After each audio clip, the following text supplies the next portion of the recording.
The October meeting of the Suffolk City Board of Zoning Appeals will now come to order.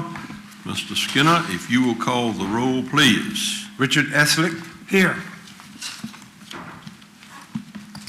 Peter C. Jackson. Here. Present. Daniel Froman. Melissa Venable. Yes. Howard Benton. Present. We have a quorum. And we have a quorum. Thank you for that. Are there any corrections to the minutes of the September meeting? No, sir. If not, can I have a motion for approval?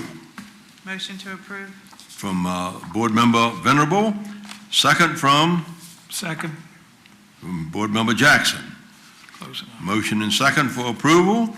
All in favor say yes. Yes. Yes. All opposed say no. Thank you for that.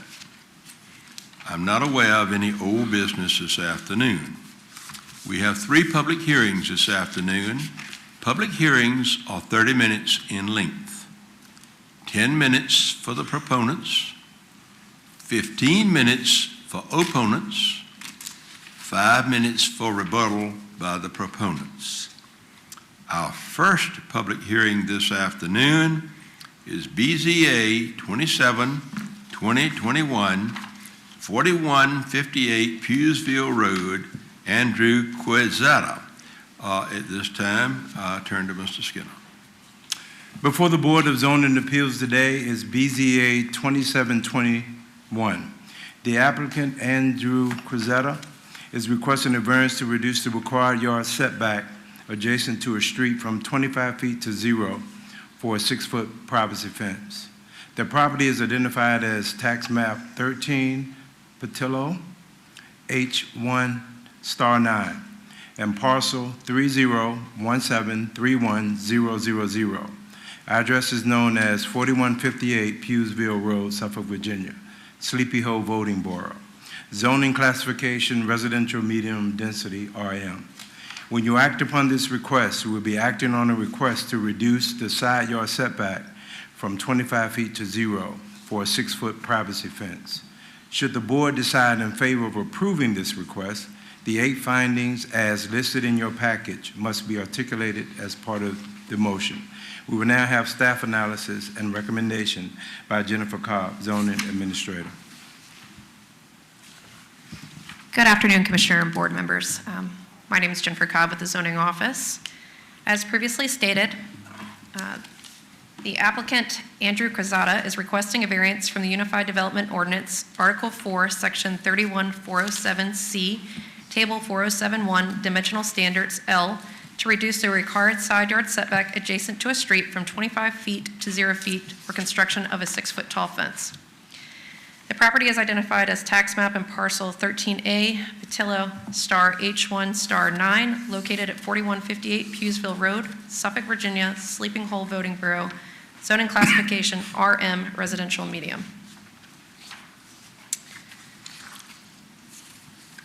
The applicant is requesting a variance to reduce the required side yard setbacks adjacent to a street in order to construct a 6-foot fence on a corner lot. The applicant stated he purchased the home with the fence already constructed by the previous builder or owner. The side corner is actually an undeveloped platted paper street. The city received a complaint regarding a 6-foot fence blocking access to parcels located down the paper street. Section 3170110A states, a fence or wall not more than 6 feet in height may be located in any required side yard or rear yard other than a required yard adjacent to a street.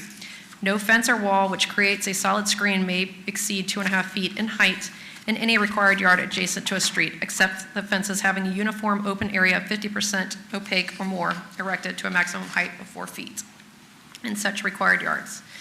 Due to the side corner being a paper street, staff recommends approval of a 6-foot fence with a 0-foot setback, provided it is moved back onto their property and not across the paper street. I know that survey is very hard to see. It was also included in your packets, but the fence was originally constructed across the paper street and across their property line. They were unaware that that was not actually part of their property. So when the notice went out, they then came into the office to try to rectify the situation. However, they wanted to keep the 6-foot fence and move it back onto their property. Oops. So I'm available for any questions the board may have following the public meeting. Thank you.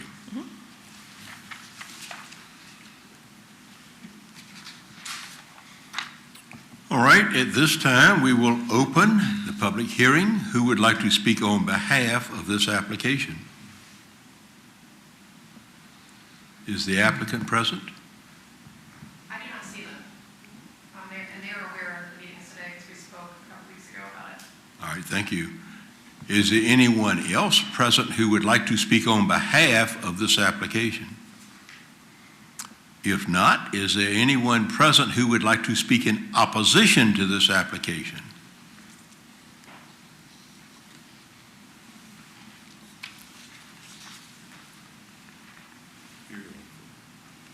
Right there. Right here is fine. Good afternoon. My name is William English, and I'm here in opposition to this application, due merely to the fact I own property that is adjacent to the property in question, the 4158, one block off of Pewsville Road, and that street, Grant Street, would give us access to my property, and there's also about 43 other persons that own property in their general vicinity. If we continue blocking these roads and we continue allowing people to close them up, that will landlock those that property that's right off of Pewsville Road, one block. So I'm not in favor of them going from 25 to 0. Matter of fact, I would rather increase it. The fence is already up. The fence is partially on a paper street, which is Grant Street. Grant Street is an area we were trying to get access to develop in case so that we can have access to our property one block off of Pewsville Road. The city gave us a lot of requirements. They wanted us to develop the road, put in it as gutters and curbs just to get back there. And then right across the street from that, they allow someone else to just put a gravel pathway. So, but my opposition is to that fence. The fence should be moved back. As I said, it's already up and it's already partially on the road. And that would eliminate and landlock the property that's adjacent to the residence that's on Pewsville Road. So I am in opposition of them cutting that setback to 0. All right, thank you, sir. Is there anyone else who would like to speak in opposition?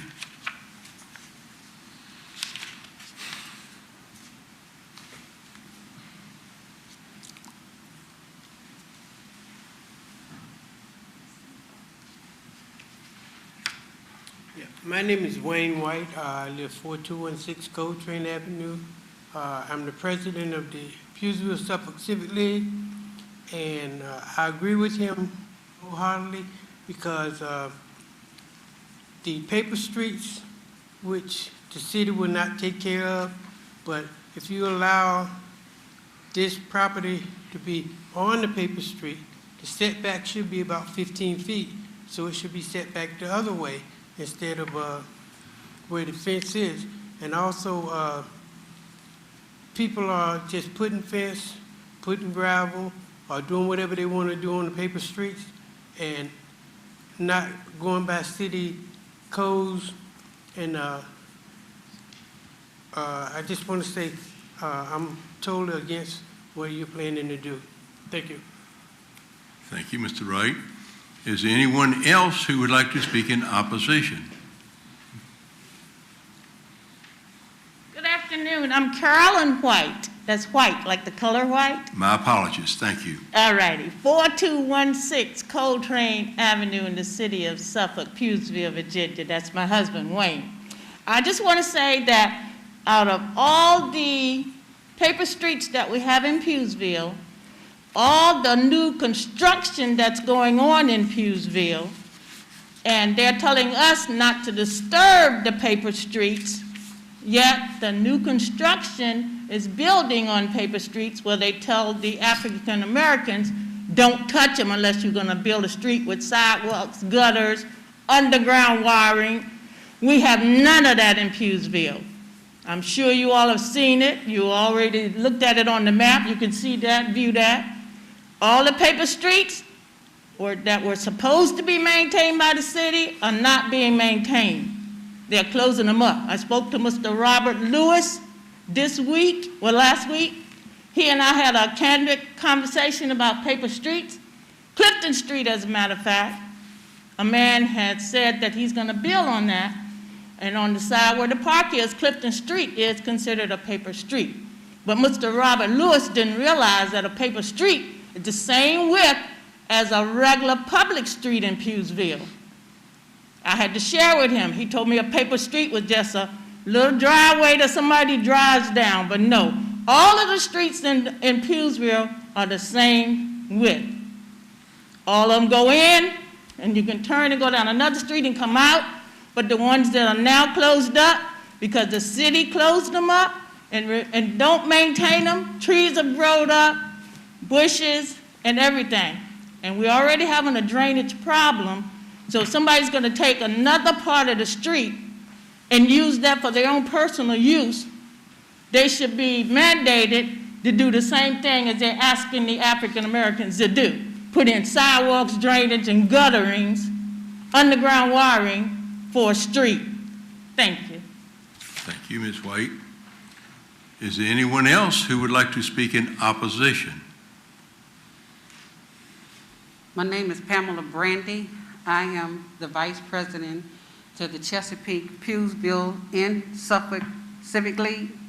I agree and am in agreement with the proposal as the other residents and leaders have spoke. The biggest concern is we're talking about fairness and justice and doing what is right for all residents that lives in Pughesville. You all pretty sure that y'all seen us speak many times as city council concerning the paper street, the drainage in Pughesville. Pughesville is a historical black community founded by free slaves. Right about now, you all know that the builders are coming in from other cities and building up all over. Suffolk is building all around Pughesville, and the African American free slaves' ancestors' children have property all in Pughesville, and they have held their property for years, trying to build homes in the very area and community where they grew up in. Yet, you all continue to overly tax them, restrict them from building, and we talk about paper street. Well, in the beginning, everything was a paper street. However, you all started, as you say, upgrading and modernizing Pughesville, and you put in concrete for streets. Yet you still have paper streets, and when you look back in your records, which you do have, as well as the residents of Pughesville, to show that certain paper streets, the city, was supposed to turn into actual streets. So to continue to tax us and overfine us with things, you allow builders that has been building up within the last year to two rapidly, and also actually affecting paper street. And if you mess with a corner of part of that paper street, your laws, your policies, and rules and regulations say that you need to take care of the whole street. Yet the builders do not. They put the frontage of that house, when we come to city council and say something about it, on the actual street, when actually the plan was to front it on the paper street. And the African American people that have been paying taxes for years still cannot build on their property. So let's talk about justice and fairness, because we all know that it's not, justice have not been served in Pughesville. You're taking away the historical landmarks and the heritage of the African American people, and we asking for fairness. So take a look at what you're doing. But not only are we watching, God Almighty is watching. And I stand on Psalm 91. Thank you. Thank you. Is there someone else who would like to speak in opposition? Is there anyone else who would like to speak in opposition? If not, is there anyone who would like to speak in favor of this application? If not, we will now close the public hearing. Ms. Cobb, I have a couple of questions that I'd like to ask you. I became a little confused with the first gentleman. It's my understanding that this application, the city is requiring the owner of the contiguous property to remove the fence from the paper street. Is my understanding correct? That is correct. So it will not be blocking the paper street. Right now, the fence is going across their property line into half of the paper street. So we recommended approval of the 6-foot fence, but backing it onto their property. So it will not cross the property line. Okay, but that confused me with the earlier comments that were made, that the city is requiring the property owner to remove the fence. Mr. English, which one? All right. Did I understand, Mr. English, if you'll come back up for just a moment. Did I understand you to say that you were in opposition of this fence being removed from the No. paper street? No, sir, I'm in opposition of it being set to a 0. I would like for it to continue, to be removed actually completely, but they're asking to go from 25-foot setback to 0 setback. So I would rather go from off of the paper road to a more of a 25 or even greater foot setback. Okay, but we're on the same page then. We understand that the application is for the fence to be removed from the paper street Yes, sir. onto the property of this applicant. Yes, sir. Okay, that clears. I became a little confused in your comments. Thank you, Mr. English. Thank you. All right, now, that helps me. One more question I have, Ms. Cobb, if you will, and I think I know the answer. Can you define what a paper street is in the city of Suffolk, or explain what a paper street is? And I think I know the answer. So they were streets that were platted originally in that subdivision, but they were never brought to today's standard, so they're not improved. They're just grass strips of land. Okay, and the city of Suffolk, I have become aware across the years, has had in the past quite a few of those. I don't know whether they still exist or not. Now, as we speak, say for this community, who owns the public street, the paper street? The paper streets are still owned by the city. It's owned by the city. And I thought that. I wanted to hear it from you as a confirmation from that. So what it is property owned by the city because it was dedicated as such when the plats were put to record. And that would be true anywhere in the city, is that correct? That is correct. Okay, because I have had experiences before where paper streets became a part of a public hearing, if you will. All right, so they're owned, but what the difference is with a paper street is that it has not been brought into the system as an upgraded right-of-way for public use, but it's owned by the city. Correct. Are my comments correct? Yes, sir. All right, while you're at the podium, please, let me turn to the other board members and see if there are questions from the other board members. I do have a question, Jennifer. This particular paper street does access other properties, so this is where they gain their frontage for other property owners onto Correct, Green and Street. that is why we received the complaint, because the fence was going across and blocking access But to get if back those there. folks ever did want to create development back there, this right-of-way would have to be expanded to 50 feet, and it's currently 40 feet. So if a fence were to block some of that, then they would never have the ability, or they'd have another obstacle to be able to expand to a 50-foot right-of-way to create a public standard road. Is that correct? Correct. Okay. With that said, I would make a motion to deny the application. All right, before I act on that, if I may, as chairperson, and you've made a motion for denial. Yes. If the application, my question is to Ms. Cobb, the application right now is for the fence to be removed from the paper street back to a 0 setback at the boundary line. Correct. However, with what Board Member Venerable is saying, that if this paper street is ever put into the system, that there would have to be an additional 10-foot setback from the paper street for it to become in compliance, is that correct? Right, they could go on either side to Or gain that. 5 feet on Yeah, either side. so 5 foot on either side to gain that extra. Repeat feet. that one more time? 5 feet on either side, either parcel to gain that extra 10 feet. It would, okay, in order for that street to be brought into the system, okay, another 5 feet on each side. All right, thank you for that. Any other questions to Mrs. Cobb before I asked her to return to her seat?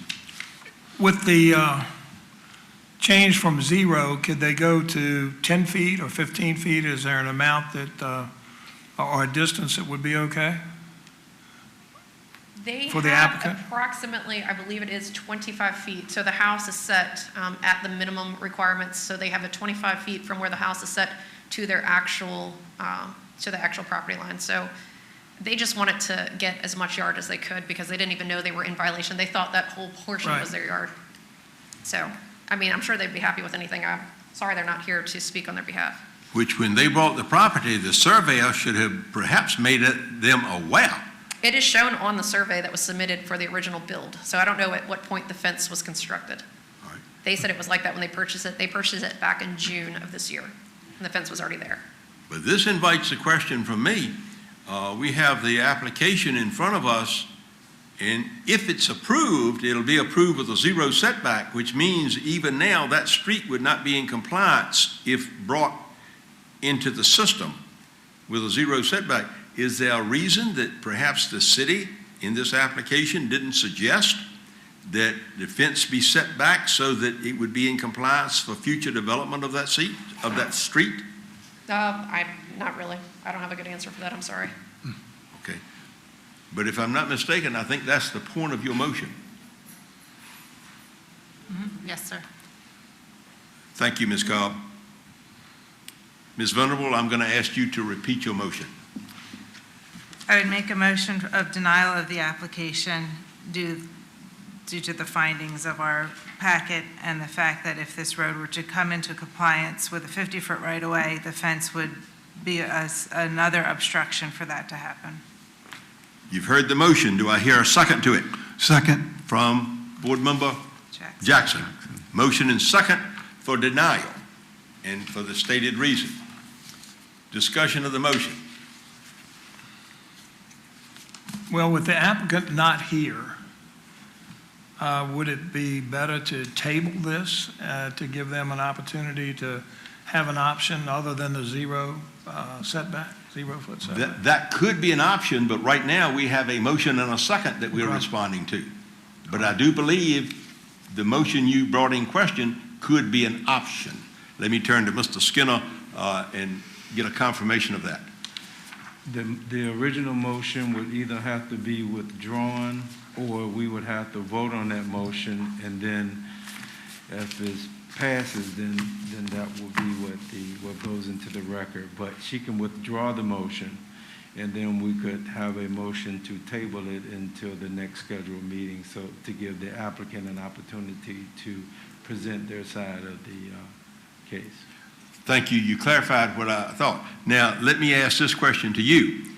If this motion is for denial, can this applicant come back for any alternative within the next 12 months? No. I don't believe so. Because once we act on something, if I'm not mistaken, the applicant for that cannot return. But if we went into a motion of tabling for 30 days, that would allow the applicant to readjust the request. Is that correct, Ms. Cobb? Yes, sir. May I also state that this applicant could remove the fence and put in a low fence because it's a front yard fence. So they have an option to do something different. It just can't be a 6-foot tall They could, opaque fence. what we suggested when they originally came in with the notice of violation was a 4-foot, 50% opaque fence. And they didn't want to do that because they had dogs. Well, I just had a question. If you keep everything in mind, the street widening, you have what would be a corner lot. So then the city has certain guidelines in regard to corner lots on if a road is improved. So why can't that be part of either this or another application and bring it in compliance as if it is a completed street in the future, which it probably will be one day? So, I'm confused as far as like, how far can they keep moving it back? If So- it's zero line now, do they go another 10, 12 feet over? The way that it stands now, if they were to come in with this application for a 4-foot fence, 50% opaque, I could approve it at the 0 setback line, right. the way that it stands now. They didn't want to do that. That was our suggestion Oh, okay. to the applicants. They wanted their 6-foot fence. Their request was that they were losing all their yard, and I explained to them it was never their yard to begin with. Right. So, Well, I'm clear. I think it's kind of telling that they're not here. yeah, and I'm not sure why they're not. 'Cause I apologize for that. You said that you had talked to them and they were aware of it. Yes. And you hadn't heard that anything, like they were in an accident or anything? I have not heard from them. Yeah. Well, thank you. If this motion, and we have a motion and a second on the floor we are discussing, Ms. Cobb. If this motion passes, that's on the floor, we said that they cannot come back within a year with another application. What would they be allowed to do if the motion for denial prevails today? So we will move forward with our enforcement action because they've already received a notice of violation. They'll either have to remove the fence or cut it down to 4 feet and put it at the 0-foot setback and make it 50% opaque. But because they have dogs, as you said, I believe, and they want a 6-foot fence, could they indeed put a 6-foot fence up? What would be the allowed? 25 feet, so basically right at the house and back. Okay, but they could put one up, but it would be at the house and back. Thank you for that.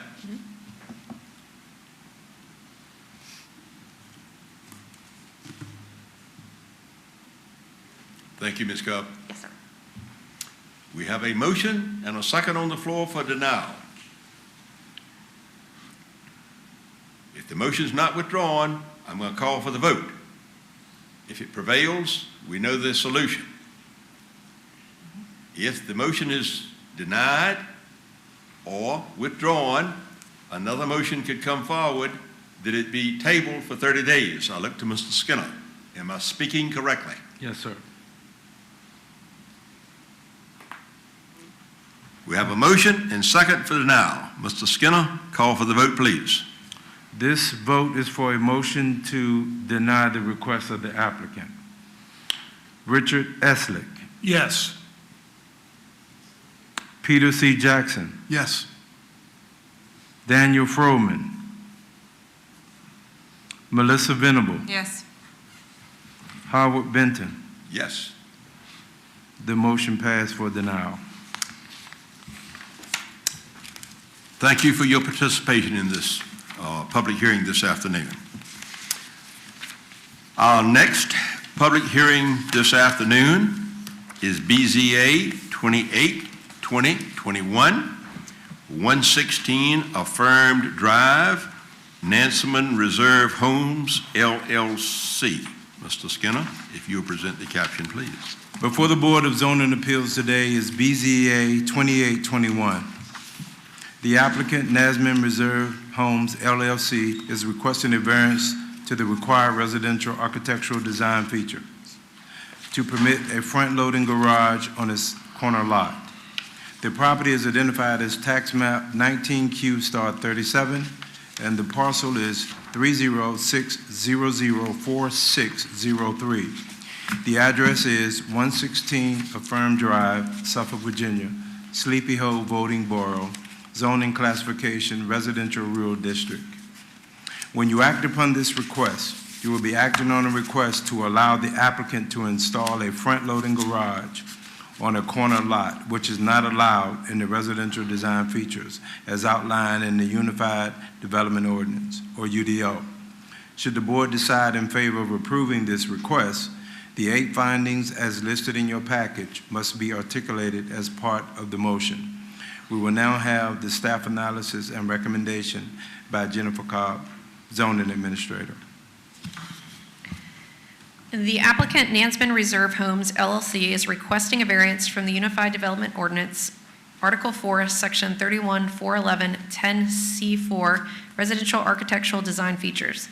The property is identified as tax map and parcel 19Q*37, located at 116 Affirmed Drive, Suffolk, Virginia, Sleepy Hole Voting Borough, zoning classification RR, which is residential rural. This variance request was advertised in the Suffolk News Herald, and a notice was mailed to adjacent property owners in accordance with Section 15-2, 2204 of the Code of Virginia, and a sign was also posted on the property. The applicant is requesting a variance to the residential architectural features, Article 4, Section 31-411, 10C4, which states corner lots shall have a side entry garages located within a clustered subdivision. The applicant is asking for this variance due to the drainage structure where the required side loading garage is required and to be able to fit a handicap ramp on the lot. The applicant also stated the layout would also allow the buyer to have more of a yard. Due to the necessity of the handicap ramp and the drainage issues, staff recommends approval of this request. And this is Exhibit A, which shows the required side loading garage, which kind of pushes the house up front. This is Exhibit B, which was all included in your staff report. And this is the proposed layout, which pushes the house more to the left, allowing more of a side yard on justified lane, and giving the front loading garage. And I'm available for any questions the board may have.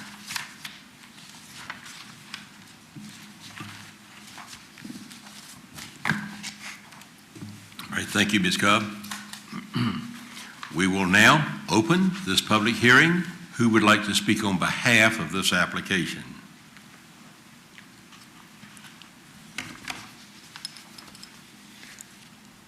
Thank you, Chairman Benton, members of the BZA.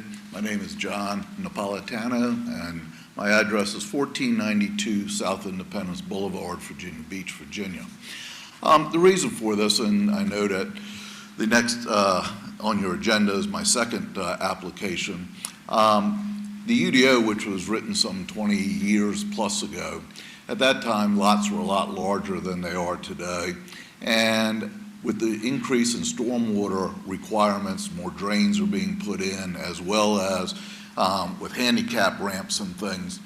So side load garages don't always work on these corner lots in cluster subdivisions, and this one and the next one are two perfect examples. I believe there's already been one in this community approved in recent months for one of the other builders in the community, because what happens is we have more stormwater drains in there, so that starts to become an issue. But then also with the handicap ramps, it's not so easy anymore just to move one, because they have to line up across the street. That could then have a conflict with the builder or homeowner across the street where a handicap ramp has to be moved. So the way that this lot lays out, the best layout for it, for the home, is what we are requesting. And I will make my comments for this one, but also there would be the duplicate comments for the next application as well. So I hope you all can see clear to pass both of those. Thank you.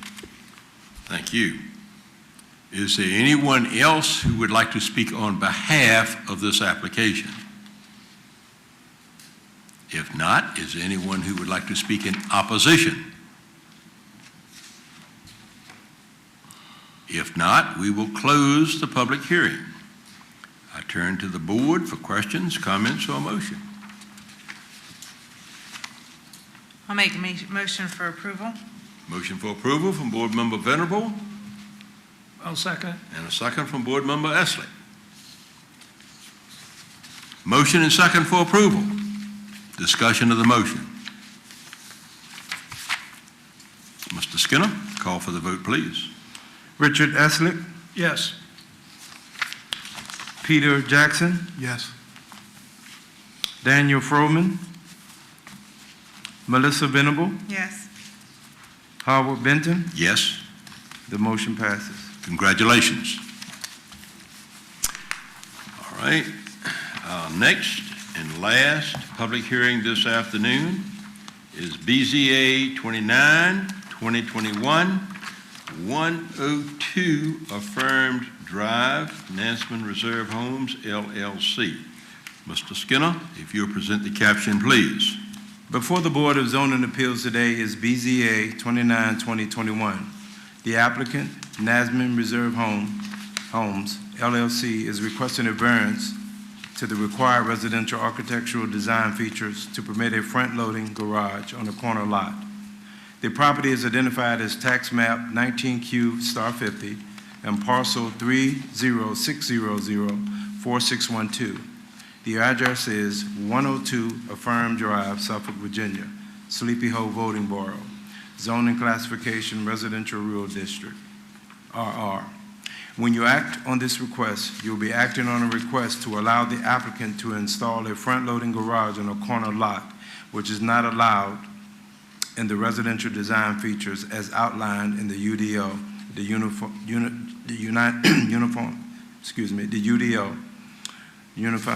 United Development Ordinance. Should the board decide in favor of approving this request, the 8 findings as listed in your package must be articulated as part of the motion. We will now have the staff analysis and recommendation by Jennifer Cobb, zoning administrator. The applicant, Nansman Reserve Homes LLC, is requesting a variance from the Unified Development Ordinance, Article 4, Section 31-411, 10C4, Residential Architectural Design Features. Property is identified as tax map and parcel 19Q*50, located at 102 Affirm Drive, Suffolk, Virginia, Sleeping Hole Voting Bureau, zoning classification RR, residential, rural residential.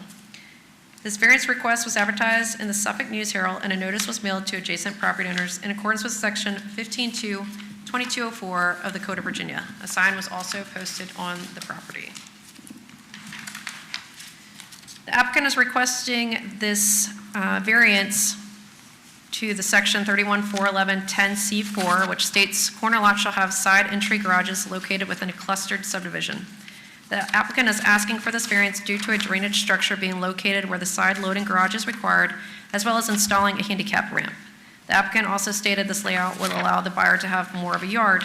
Due to the necessity of the handicap ramp and the drainage issues, staff recommends approval of this request. And this is what they are proposing for this lot, showing the front loading garage, as well as the house being pushed up to the left, allowing more access on the right-hand side, the Secretary Drive side. And I'm available for any questions the board may have. Thank you. I'm sorry, did someone have a question? No. Okay, all right, thank you, Ms. Cobb. All right, we will now open this public hearing. Who would like to speak on behalf of this application? Just for the record, I'm John Napolitano, 1492 South Independence Boulevard, Virginia Beach, and my previous comments from the previous application apply to this as well. Thank you. Thank you. Is there anyone else who would like to speak on behalf of this application? If not, is there anyone who would like to speak in opposition? Would you like to make any additional comments on behalf of your application? If not, we will close the public hearing. I turn to the members of the board for questions, comments, or a motion. I just had a question. The city approved it due to the necessity of handicap ramp and drainage issues. Staff recommends approval. I didn't know how much credence you put on the site triangle. I missed it on the first one a little bit, but does that go into some of your criteria to get it from the side to the front, as long as if a car is Right, we wouldn't permit anything to go within that site that visibility triangle. So that's always reviewed at the time we review all the site plans. So who governs the site triangle? Like who says, is that like an engineer? Traffic engineering reviews it as well as zoning. Okay. Well, thank you. All right. Thank you, Ms. Cobb. All right, again, we've had the public hearing. Questions, comments, or motion? Again, as this is a superior layout for these lots and creates a better accessibility situation, and like Mr. Jackson just pointed out, you're further away from the site triangle, I would make a motion for approval. Motion for approval. Do I hear a second? Second. From Board Member Esley. Motion and second for approval. Discussion of the motion? Motion and second for approval. Mr. Skinner, call the roll, please. Richard Eslick, Yes. Peter Jackson, Yes. Daniel Froman, Melissa Venable, Yes. Howard Benton. Yes. The motion is approved. Congratulations. I'm not aware of any new business this afternoon. At this time, I will ask Ms. Cobb, are there any applications for the month of November? We have one. All right, okay. Are there any other matters from the board members? No, sir, thank you. If not, we are now adjourned. Thank you for your participation.